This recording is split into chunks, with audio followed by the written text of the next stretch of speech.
다스리고 백성을 구하는 리더의 이야기, 경제재미 초계 정혜경입니다. 미국과 중국 간의 첨단 반도체를 두고 그야말로 AI 국가 대항전이 벌어지고 있죠.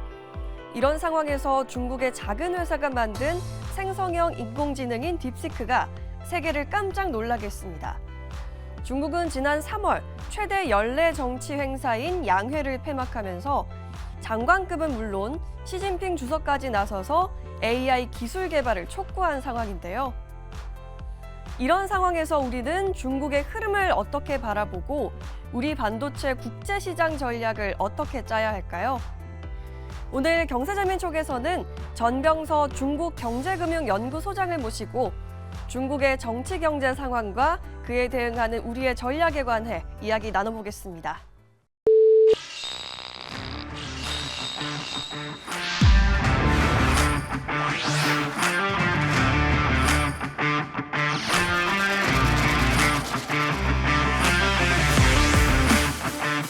중국은요, 반도체가 축구 빼놓고는 우리가 못하는 게 없어요.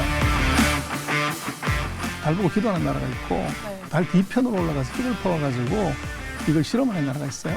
아, 실험을 하는 나라가 그렇죠. 중국입니까?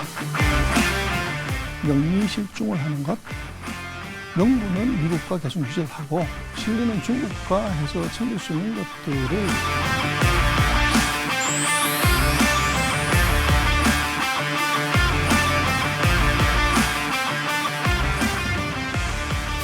소장님 안녕하십니까? 네, 안녕하세요. 저희가 예전에도 촉에서 뵌 적이 있었는데 이렇게 다시 만나게 됐습니다, 소장님. 네, 반갑습니다. 잘 지내셨죠? 네. 네, 우리 전명서 소장님 하면 중국 전문가이십니다. 오늘 그만큼 중국 이슈에 대해서 심도 있는 이야기를 나눌 수 있을 것 같은데요. 먼저 소장님께서 어떻게 이 중국경제금융연구소를 여셨는지 궁금하거든요. 시청자분들께 소개 좀 해주시죠. 그래서 뭐 중국을 모르고서는 뭐 한국 경제, 세계 경제를 이해할 수 없는 것 같고, 네. 중국의 변화는 정말로 뭐 자기 부상일자 탄 정도로 빨랐던 것 같아요. 그래서 그걸 좀 제대로 알아보자. 네. 그래서 이제 뭐 연구소에서 중국 경제 보고 있습니다. 얼마 전에 떠들썩했습니다. 중국의 양회가 폐막을 했죠. 딥시크로 시작해서 딥시크로 끝났다 이런 표현들을 많이 하던데요. 중국의 최대 정치 행사인 양회 어떻게 보셨나요, 소장님께서는? 그래서 뭐 전 세계가 경기 하강에 이제 두려움에 떨고 있고 주가도 반영되고 있는데 중국은 정개구리인 것 같아요. 세계 경기가 밑으로 가는데 네. 작년도하고 같은 정도의 경제 성장을 하겠다. 그래서 이제 이게 좀 다른 점인데, 그래서 방금 말씀하신 것처럼 이제 뭘로 경제를 성장을 시킬래 그러는데 거기가 딱 두 개 키워드로 얘기를 하자면 C하고 T인 것 같아요. C랑 C는 T요? 컨슈머, 소비자들, 예.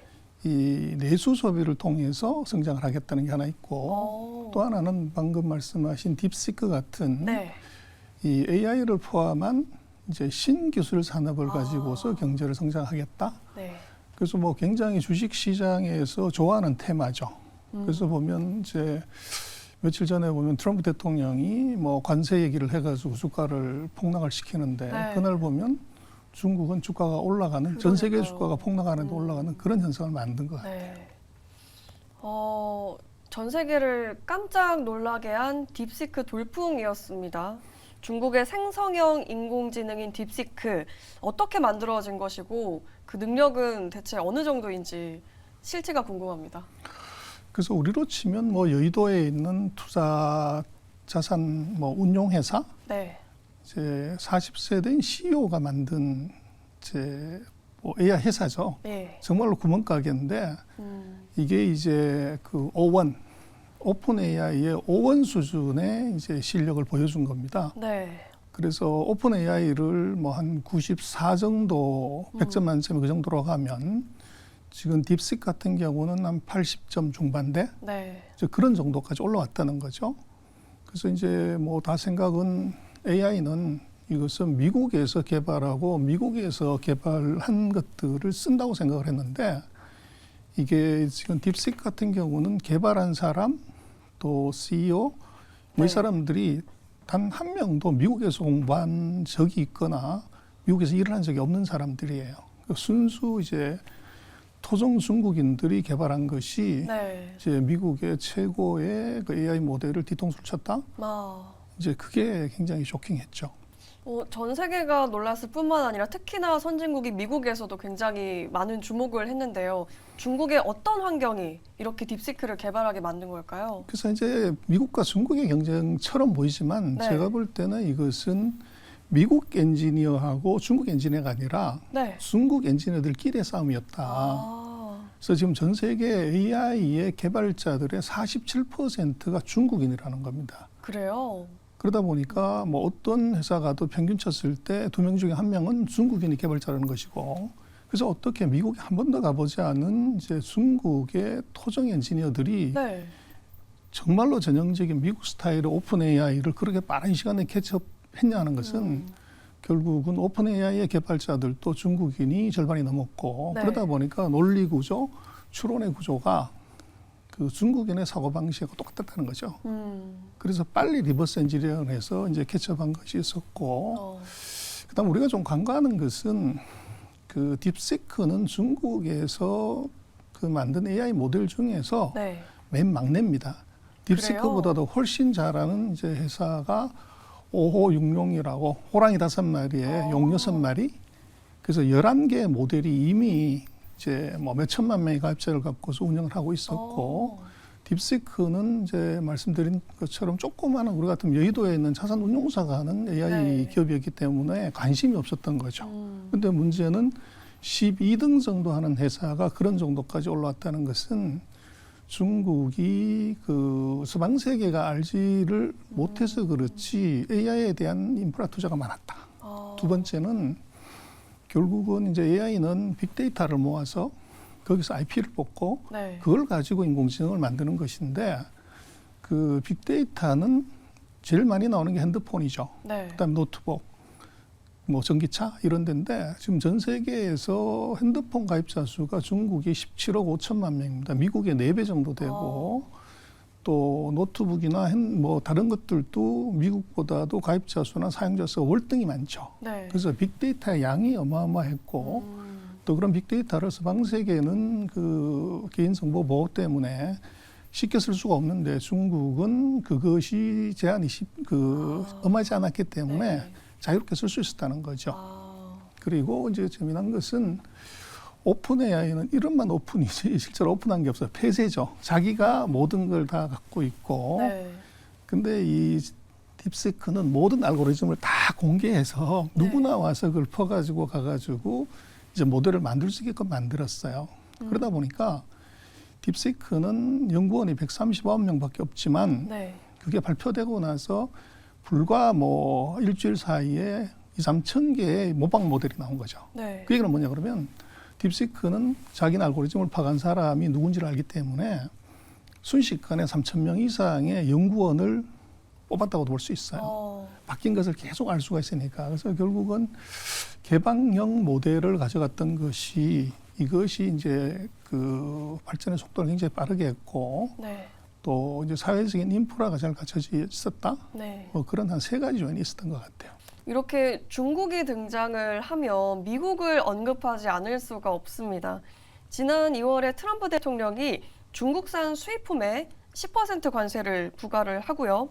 이어서 철강과 알루미늄에 대해서도 25%라는 무거운 관세를 부과를 했는데요. 이런 트럼프 관세에 대한 중국의 반응은 어떤지, 또 미국과 중국의 관세 전쟁 어떻게 돼가고 있습니까?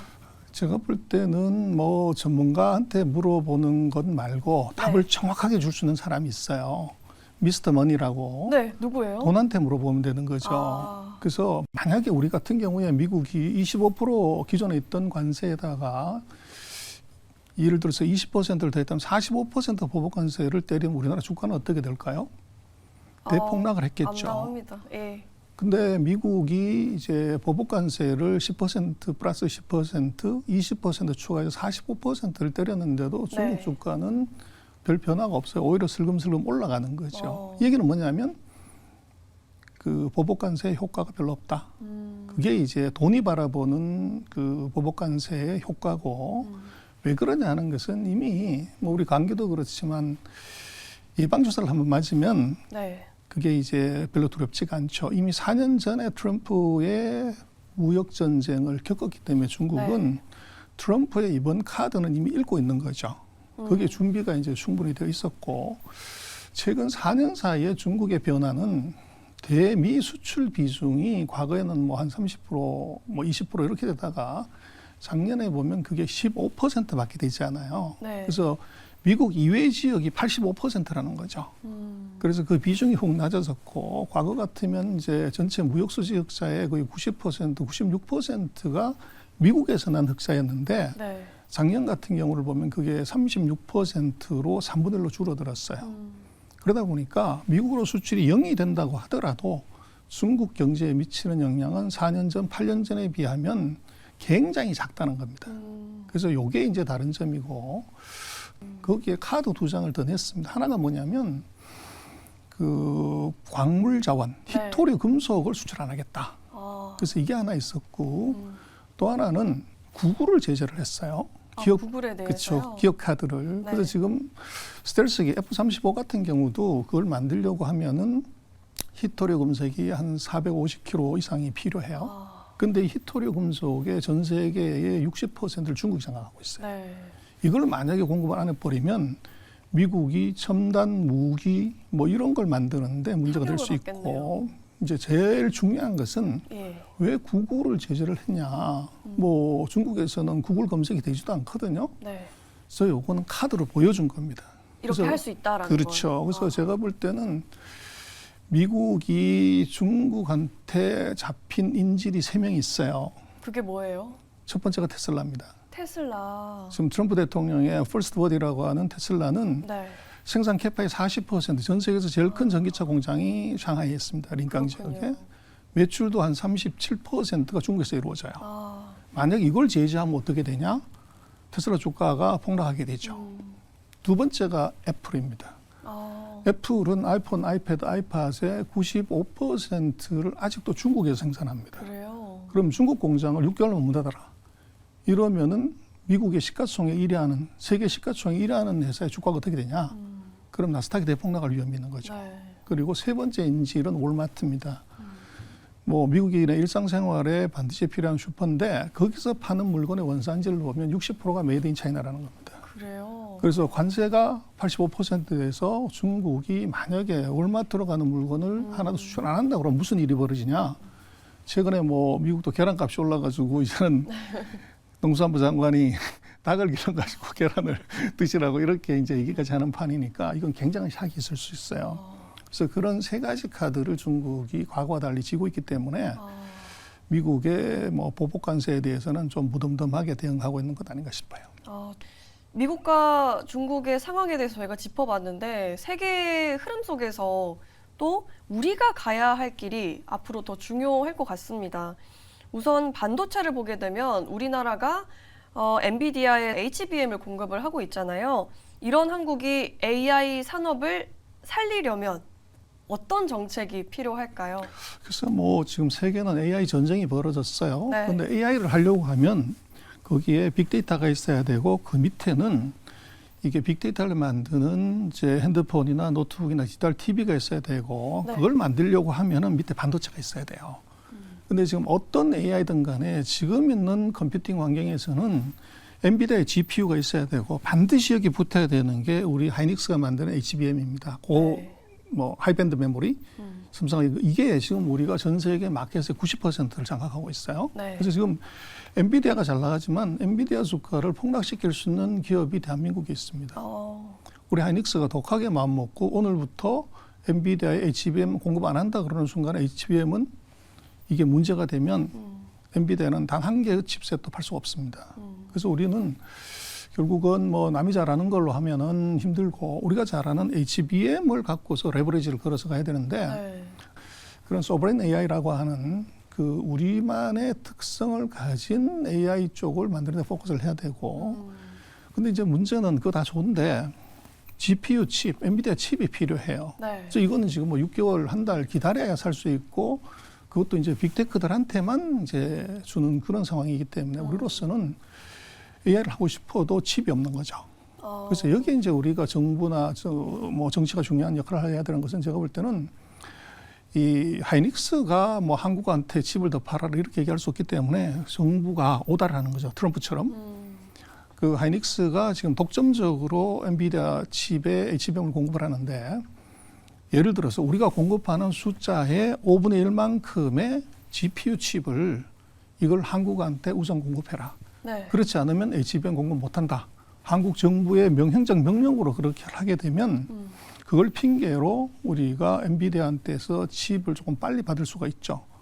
그래서 그런 걸 지금 우리가 하지 않으면 줄 서가지고 받으면 뭐 1년 뒤에 받을지 2년 뒤에 받을지 몰라요. 그럼 차가 지나가 버리는 거죠. 근데 우리로서는 그런 이제 HBM의 카드가 있기 때문에 어차피 엔비디아는 우리한테 파나 구글에 파나 뭐 똑같기 때문에 네. 우리가 그런 우선순위를 당길 수 있는 카드를 쥐고 있어요. 근데 그거는 이제 우리 정치나 정부가 이게 지금 뭐 다른 데 신경이 많이 가서 그걸 못하고 있는데 제가 볼 때는 AI 산업을 해서 그거 빨리 해줘야 됩니다. 그게 핵심입니다. 그렇군요. 소장님께서 한 인터뷰에서 지금 반도체는 AI 전쟁 시대 전략 물자이고 또 반도체 보조금은 국방비다라고 말씀을 해주셨어요. 우리나라의 반도체 이 보조금 정책이 어떻게 흘러왔길래 그런 발언을 하셨는지 또 앞으로는 어떻게 바뀌어야 된다고 보시나요? 그래서 이 반도체는요.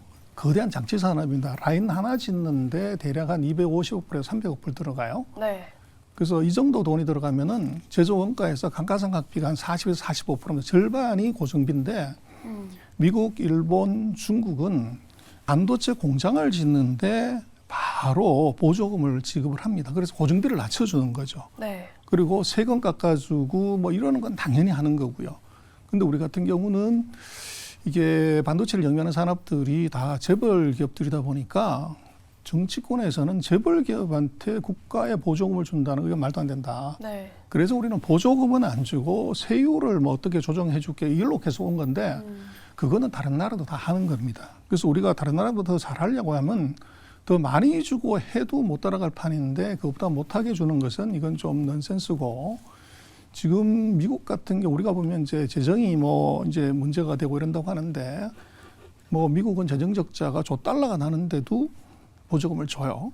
그리고 지금 미국은 외국 기업한테도 보조금을 준다고요. 네. TSMC나 한국의 삼성전자 같은 데도 6조 뭐 이상의 돈을 주는 이유는 이것은 AI 시대에 반드시 필요한 것이 첨단 반도체 칩이고 네. 이것은 군수물자라는 거죠. 그래서 군수물자는 전쟁 무기는 최고성능이면 되는 것이지 그게 어느 나라 제품인지는 고려하지 않습니다. 그래서 최고 성능을 가지려고 하면 그걸 우리가 얻기 위해서 돈을 쓰는 건 지극히 당연하고 네. 미국이 한국이나 대만 기업한테 보조금을 대량으로 주는 이유는 바로 그겁니다. 최고의 무기를 사기 위해서 돈을 쓴 거죠. 그래서 우리 같은 경우는 AI 전쟁 입으로만 얘기를 하고 이걸 우리가 만들 수 있는데도 불구하고 그 무기를 생산하는 데다 지원하지 않으면 네. 국방비를 줄이면 이제 나라가 약해지죠. 그래서 우리가 지금 반도체 보조금 문제는 제가 생각을 좀 바꿔야 되는 것이 네. 이게 재벌 기업의 수익 사업으로 보면 안 된다는 겁니다. 이미 이것은 국가 간의 그 전쟁으로 네. 진행된 지가 한참 됐고 다행히 우리가 민간 기업들의 노력으로 이제 선두를 차지하는 부분이 있다고 하면 네. 이것은 민간 기업도 투자하고 정부도 여기다가 투자를 해야 그 경쟁력을 유지를 하는 거죠. 그래서 우리가 반도체에서 만약에 경쟁력이 떨어지는 순간에 네. 우리는 미국과 중국 그 사이에서 이제 낙동강 오리알이 되죠. 우리 반도체 기술이 미국이나 중국에 따라잡히는 순간에 생산 기술이 네. 중국과 미국 입장에서는 한국을 더 이상 케어하거나 대접해야 될 이유가 1도 없다. 네, 그렇군요. 정말 이 반도체 지원 정책에 대해서 국가 차원에서의 고민이 더 필요할 것 같습니다. 중국에 대한 시선도 궁금합니다. 중국의 AI 돌풍, 이 딥시크 충격을 과하게 받아들일 필요는 없겠지만 아직도 일각에서는 중국에 대한 편견들이 있거든요. 가난한 한국의 OEM 공장이다 이런 시선들도 있고요. 이에 대해서 소장님은 어떻게 생각을 하시는지 궁금합니다. 지금 중국은요. 그 반도체하고 축구 빼놓고는 우리도 못하는 게 없어요. 근데 그런 나라를 놓고서 이제 우리 짝퉁이 다 뺏겼다는 것은 그거는 7년 전, 10년 전 얘기고 이미 한참 지나간 얘기고요. 지금 우리는 뭐 여러 가지 개발을 하고 있지만 심플하게 보면 달을 기준으로 판단한다고 하면요. 첫 번째는 달 보고 기도하는 나라가 있고 달에 올라가는 나라가 있고 달 뒤편으로 올라가서 흙을 퍼와가지고 이걸 실험하는 나라가 있어요. 아, 실험을 하는 나라가 그렇죠. 중국입니까? 그렇습니다. 근데 우리는 달 보고 기도하는 나라지만 중국은 지금 그런 상태로까지 와 있기 때문에 중국의 첨단 기술, 신기술은 이건 절대 무시할 수가 없다. 그리고 한국이 하고 있는 철강화학, 조선기계, 자동차 모든 분야에서 중국이 우리보다 앞서가기 시작했다는 것에 우리 주목을 해야 되고 또 중국은 가난한 나라다는 것은 우리 10년 전 얘기고 지금 전 세계에서 벤츠를 누가 제일 많이 사냐 그러면 전 세계 벤츠의 36%를 중국이 삽니다. 전 세계 명품 에루샤를 누가 제일 많이 사냐 그러면 전 세계 작년 같은 경우에 에루샤의 36%를 중국이 사요. 그래서 지금 중국은 세계 최대의 전기차, 자동차, 핸드폰, 노트북 여기에 구매자입니다. 그래서 거대한 소비자로서 중국을 보지 않으면 우리가 과거에 부렸던 OEM 공장의 노동자로 중국을 보는 것은 이제 엄청난 착시다. 그래서 그렇게 보면 중국을 판단하는데 실수할 가능성이 높다. 그렇게 보십니다. 이런 중국의 성장에 우리가 경각심을 가져야겠고요. 또 마지막으로 미국과 중국 양국의 관세 전쟁, 또 반도체 전쟁 속에서 우리나라는 어떤 외교 전략을 세워야지 현명하게 경제 성장을 이어갈 수 있을지 조언도 부탁드립니다. 그래서 뭐 우리는 기술은 미국에 의존하고요. 시장은 중국이 팔고 있습니다. 아직도 우리 최대 수출 시장은 중국이기 때문에 우리가 뭐 안미 경쟁 끝났다는 것을 이제 뭐 새 정부 들어서고 나서 이제 노래를 불렀지만 그것은 우리로서는 기술과 시장 다 포기할 수가 없습니다. 그래서 이것은 양다리 걸치기는 뭐 우리가 피할 수 없는 숙명이고요. 그중에서 하나만 선택해야 된다고 하는 것은 맞지 않다. 그래서 제가 볼 때는 안미 경쟁 끝났다 이런 얘기보다는 명미실중을 하는 것, 명분은 미국과 계속 유지를 하고 실리는 중국과 해서 챙길 수 있는 것들을 이걸 구현하지 못하면 우리로서는 뭐 수출로 먹고 사는 나라에 굉장히 큰 타격이 둘 중에 하나만 잃더라도 큰 문제가 있을 수 있기 때문에 우리로서는 미중의 양국의 관계를 그걸 잘 조율하는 것이 그게 외교고 그게 실력이죠. 그래서 왼발 잘 쓰는 사람이 뭐 왼발 잘 쓰면 선수 맞는데 왼발 오른발 다 잘 쓰는 사람이 고수죠. 그래서 한국의 외교는 고수 외교를 해야지 선수 외교를 하면 안 된다. 그리고 이제 최근에 보면 중국이 꺼진 불도 다시 봐야 된다고 4년간의 그 코로나 후유증 때문에 어려웠다가 다시 리커버하는 것이 확인이 눈에 들어옵니다. 그럴 때 이제 우리가 어떻게 해야 되냐? 그 사이에 못 팔았던 거 이제 다 팔 수 있는 기회는 온 것 같아요. 지금 이제 기회가 왔으니까 그 기회를 잡아야 될 시점인 것 같습니다. 네, 고맙습니다. 소프트웨어 정책연구소에서 발표한 2024년 글로벌 초고대 AI 모델 출시 현황에 따르면 작년에 출시된 122개 모델 중 중국이 45개, 우리나라가 3개였습니다.